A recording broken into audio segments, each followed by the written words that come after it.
Hello, everyone, and welcome to The Journey. I'm Reverend Bobby, and today I have my friend, Reverend Carol Amos, with me here on The Journey. How you doing, Carol? I am doing so well. I'm so excited to be here. You are so excited to be here. Well, Mhm. I this is am. going to excite you even more because you get to talk about yourself and tell everybody who you are and whence you came from and what you be up to and doing. Okay. Well, I was born in San Diego, California, and I lived in California for 70 years before moving here to Honolulu, Hawaii. I got married in 2016. In fact, last Friday was our ninth anniversary. And after I got married, I went back to California to get things straight. And then about 4 or 5 weeks later, I moved here permanently, and I've been here ever since. I love it here. It really works for my spirit. It's a lot more calm than in Los Angeles, where I lived for 36 years before moving here. My husband left the body in August of last year, and we had a couple of celebrations of life for him because he was a person that really, really loved celebrations and he lived life fully. So we had an actual memorial service. Actually, it was a funeral at the Unity Church here in Honolulu. Mhm. And then about a month and a half later, we had a big celebration at the Hawaii Theater, and we had Hawaiian music playing, hula dancers, and we saw a video, and it was very, very nice. And I felt that it was a really wonderful culmination of his life with the things that he loved, which was hula and also Hawaiian music, ukuleles, and just having a good time. So it was a nice party and it was a nice send off. And Excellent. since then, actually before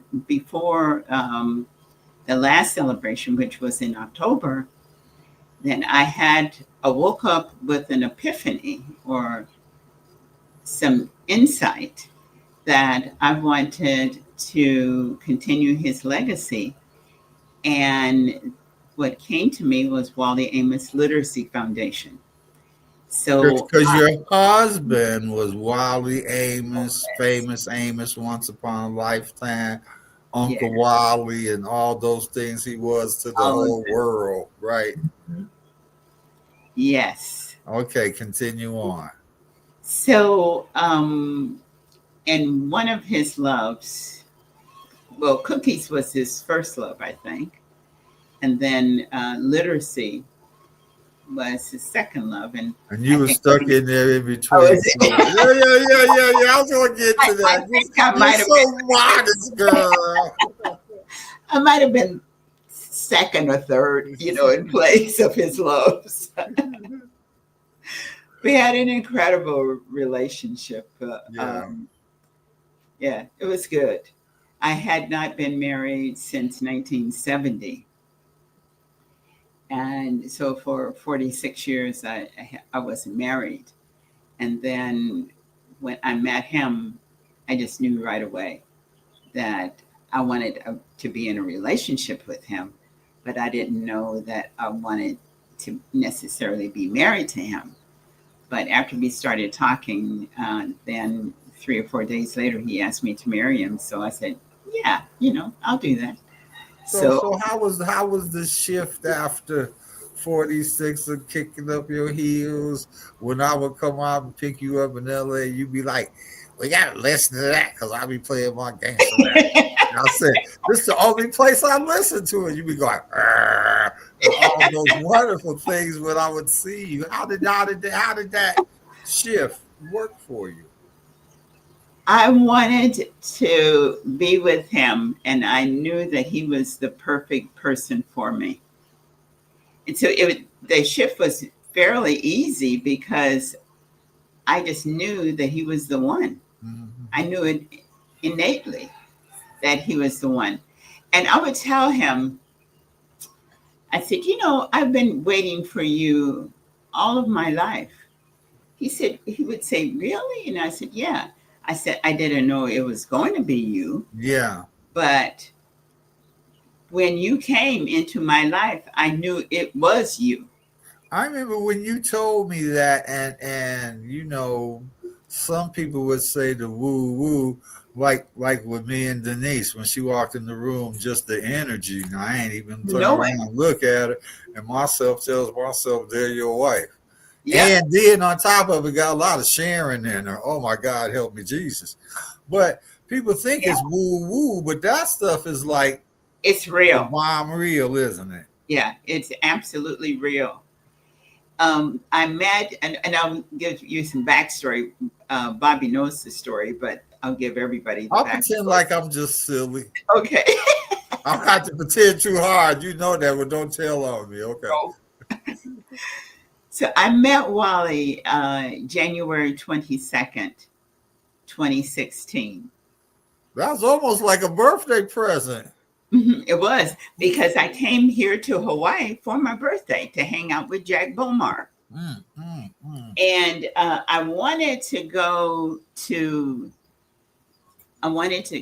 France and Italy, but no one wanted to go with me. And I didn't want to spend my birthday by myself in a foreign country, in two foreign countries. And so I did, because my birthday is in January, like I said, and it's really cold in France and Italy in the wintertime. So I was thinking about it. I said, where do I want to go? I want to hang out. And then almost instantly, Jack had called me to check on some shirts for him in Los Angeles. And he said, whenever you're going by Govindas, that's where they have really good. Did we go there? I think the Indian food restaurant. Yeah. Okay. I mean, the Hare Krishna restaurant. Mm-hmm. And they have beautiful, beautiful silk shirts. And he asked me to check on some shirts for him. And he says, whenever you're going over there. And ironically, or coincidentally, or serendipitously, I was on my way to Govindas when Jack called. Interesting how these things work. Dun, dun, dun. Yep. So, tell me more. Yes. And so then I said, I was thinking about calling you because I was thinking about coming to Hawaii for my birthday. He said, come on. And Jack and I had gone to India on my 60th birthday. And so he was just fun to travel with. Yeah. I said, yeah, well, I'll go to Hawaii and hang out with Jack. And then Jack, for months and months and months, had asked me, did I know Wally Amos? And every time I would tell him the same thing. No, I do not know Wally Amos. And the next time I talked with Jack again, he would ask again, do you know Wally Amos? No, I do not. So when I was on my way here, Jack had asked me, was I bringing luggage? And I said, sure, because I was going to be here for a week. And you're a girl. I mean, what? I'm a girl. Liz had a whole bag full of shoes one time, so I know y'all bring luggage. Oh, yeah. We're going to have some luggage. We're going to have some luggage. So Jack had asked Wally to pick me up at the airport, and then Wally was doing a demo. And he couldn't, but he asked another parishioner by the name of Doris to pick me up. So she brought me over to Jack's house, and Jack and I, we went to lunch and then waited for Wally to come by because Jack had spoken with him about bringing him something that he needed for the Sunday service. Mm-hmm. Now, interesting enough is that Jack never used whatever it is that Wally brought him. He just wanted us to meet. It was Jack's ruse to get y'all together. Yes. He's sneaky. Yes. That's Jack. Yep. That So, bishop. oh yeah. Yep. So when Wally and we were just talking and having a good time because he's so delightful Mhm. and smart and has a wonderful sense of humor and just I just loved him right off, you know. And we spent a little time talking because in Waikiki, where Jack lived, and Wally lived around the corner from Jack, there is no parking. You have to be really, really, really fortunate to get a parking space. So he kind of double parked. Good thing you're a New Thought person. Manifest parking Yeah, spaces and stuff, right? you know that. So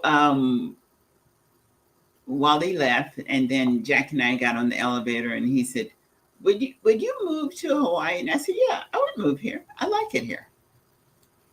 Just planting another seed. You know, that's what Jack was doing. So Wally left to go to Florida the next day. So I only saw him one time, Mhm.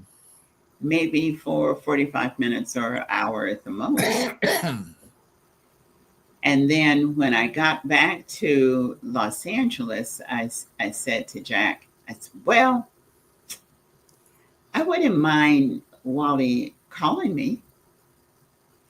And then about a week later or whatever, then You Jack. your own little Johnny Appleseed girl. Aha!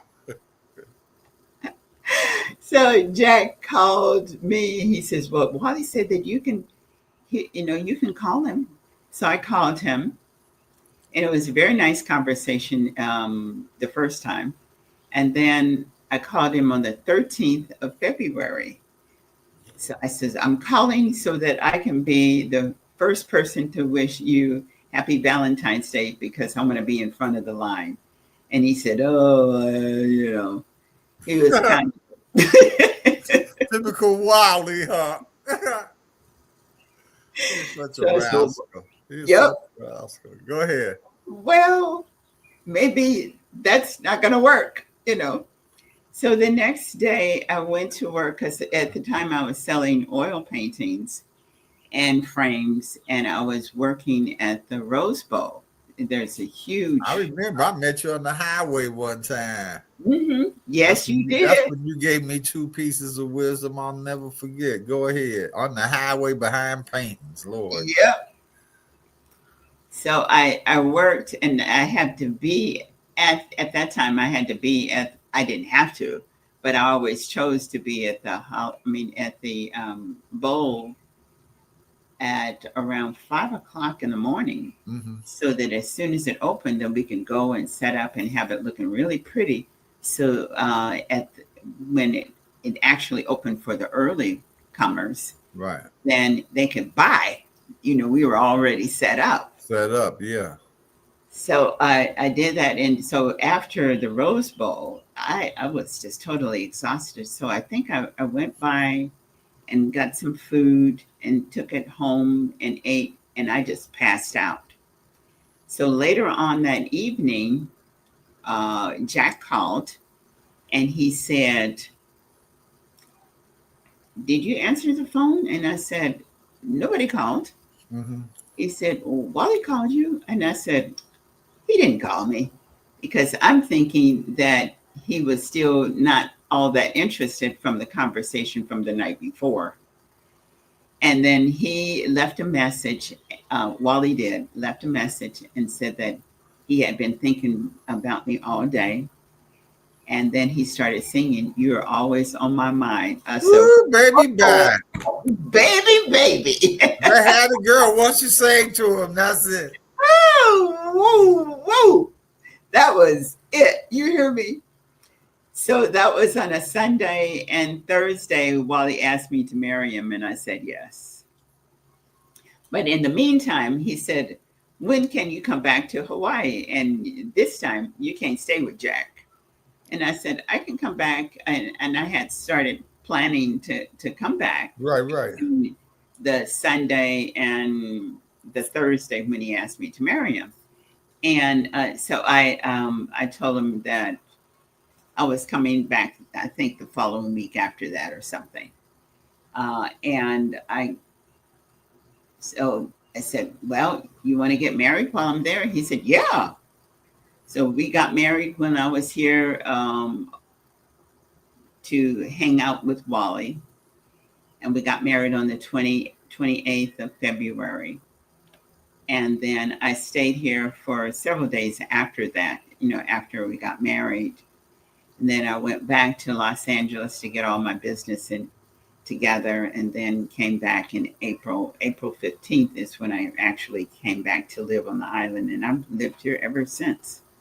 Well, when you first got out there, not only was the relationship with you and Wally almost heaven sent, but the Hawaiian experience, Yes. the place. And you were telling me how comfortable and how, just you belonged there.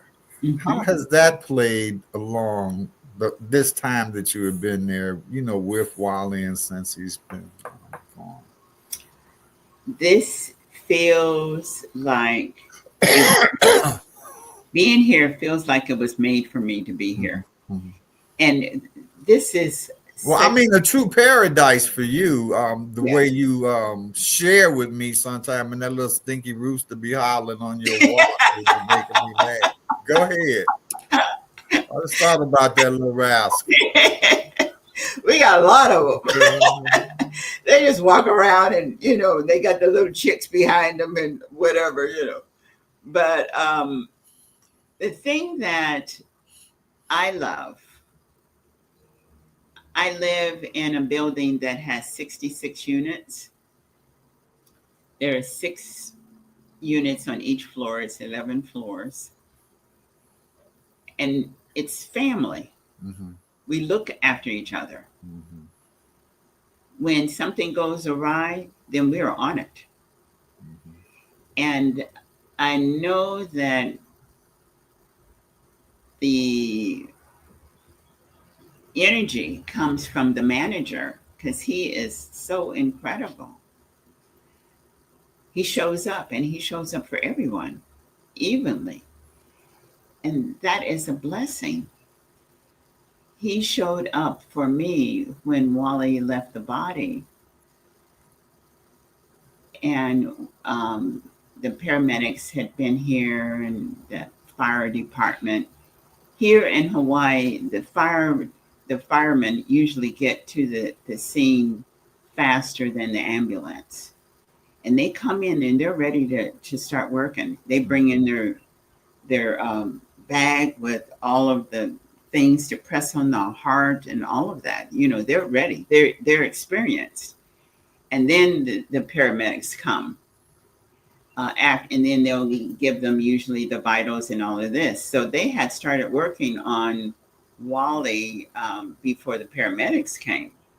So when the paramedics came, I believe probably Francisco let them up because you need a key fob to get upstairs.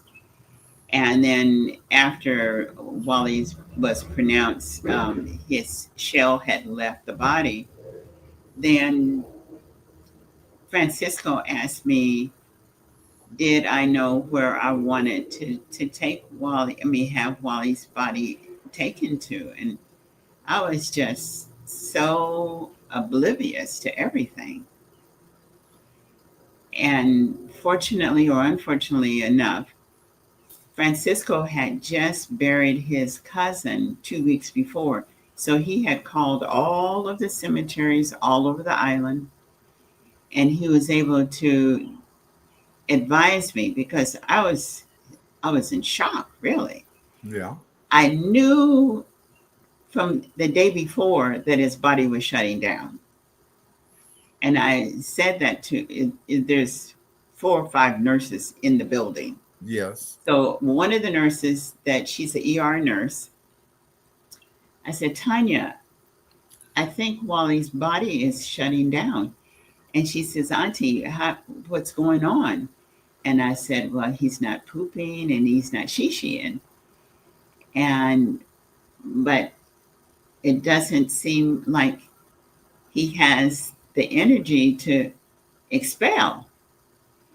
And then she just kind of looked at me like she knew what was happening. And so the next day he did leave the body.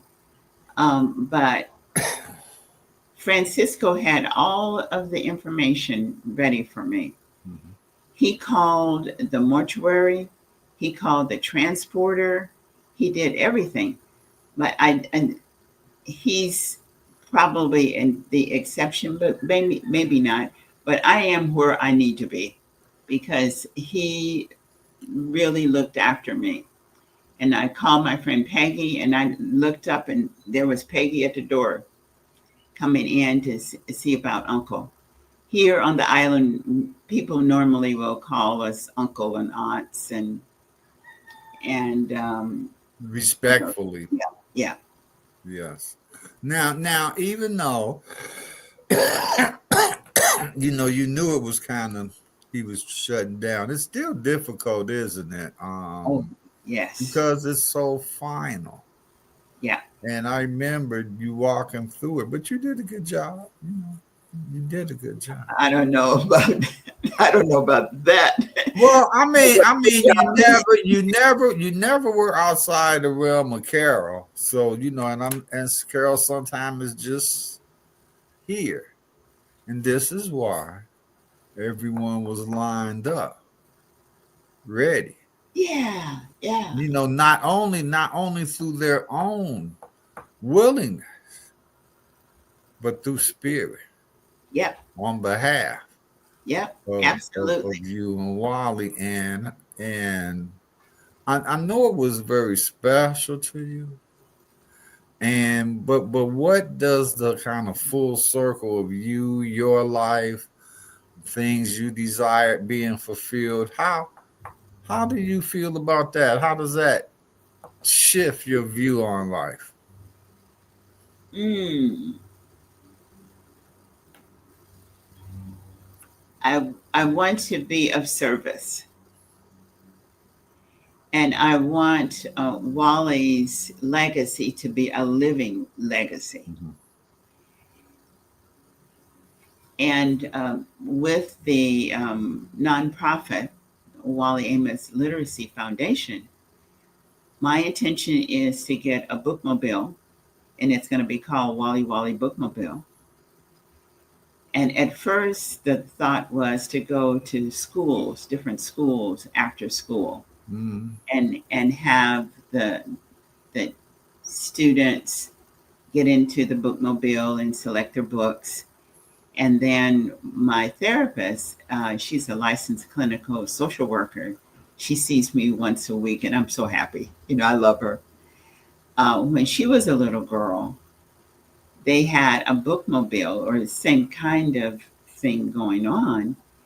And she said that when she read the book and she did a little report, then they would give her a coupon to get a pizza, individual pizza. And I said, oh, that is great. So that started me thinking about what kind of gifts could I give to both children and their parents, Yeah, yeah. because there is a lot of illiteracy here in adults. Mhm. A lot of them come from the different Polynesian islands Mhm. for medical reasons, Mhm. and they really do not have a really good handle on English, either reading, writing, or understanding it. So, what I'd like to do is be able to help them with applications. Oh, but let me just tell you this. Instead of going to schools, which they have massive libraries in all of the Yes. schools, then the intention is to go to houseless shelters that accommodate families. No, that's That is nice. that's That's nice. That's nice because that's extending the coverage. That's yes. nice because I worked in the homeless ministry with Casey for 18 years, and sometimes Little things are forgotten about. I know, like just the kids having access to books and things like that, and just having simple things for school, paper, pen, book bags, and stuff is overlooked because we just think everything is normal. But what a wonderful, wow, what a wonderful group of people to serve. Yeah, I'm really excited. Uh, Now, Ken Hughley, who did the food, and I wanted to have all of Wally's favorite food when we go to his restaurant. He did the catering for the memorial service, the celebration of life, and I talked with him. He also has a tour bus company, and Ken will go to the continent and drive the buses or whatever to the port in Long Beach, and then they'll ship them over because he saves money. He's a really wonderful businessman. And I had seen a yellow van. Yellow is my favorite color. I know, sunshiny and stuff, girly, right? I know. That's a Cali color. And so he said, Miss Carol, he said, who's going to drive the van? I said, I'm going to drive the van. He said, you can drive a van? I said, yeah, I had a big van when I was in California. Right. And then he said, well, tell me your plan, because I had seen this yellow van, high top van that was in Atlanta, Georgia. And so then I called him to ask him his advice on what did he think that I should do, or if it was a good deal or whatever. And then I told him, he asked me about, well, what was I going to do? And I said about the school. So I was going to go after school program and all that. So he said, where you could really be of good service would be to houseless shelters for families. And I said, I'm going to think about that. The next day I texted him back. I said, that is the ticket right there. Well, That feels good. Yeah, it does seem like at this point of your journey, you're zooming in on some Let me just absolutely specific, type of things to be involved in, and they're coming up.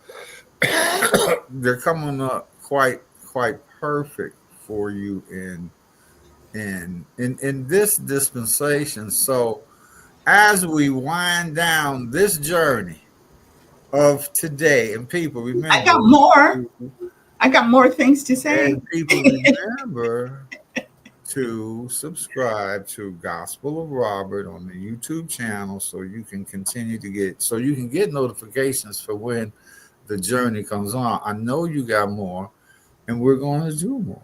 Okay. But for this journey, for today, okay, we've come to the end. But okay, before we dust out on the people and go our individual ways to journey on while they journey, give them something to some meaty stuff, something they could hold on to when they come up on difficult things to handle and move through in life. I would say to be really mindful about who is in your space.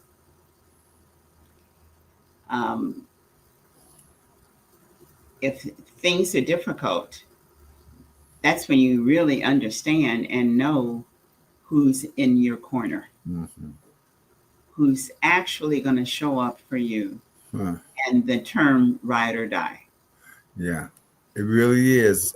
One of my friends, she had a couple stents put in. She had kind of tore her aorta, and it's got to be really cool. And now she says, Bobby, you really see what's going on. Yeah. But listen, everyone, we thank the Reverend Carol Amos for being here today. I am Reverend Bobby, and from Carol and myself, we hope, we pray, we wish, and all those things that you continue to journey well and listen. Do subscribe, Gospel of Robert. That way you'll get a ding whenever my smiley face is on. Bye, y'all. Bye, Reverend Carol. Aloha.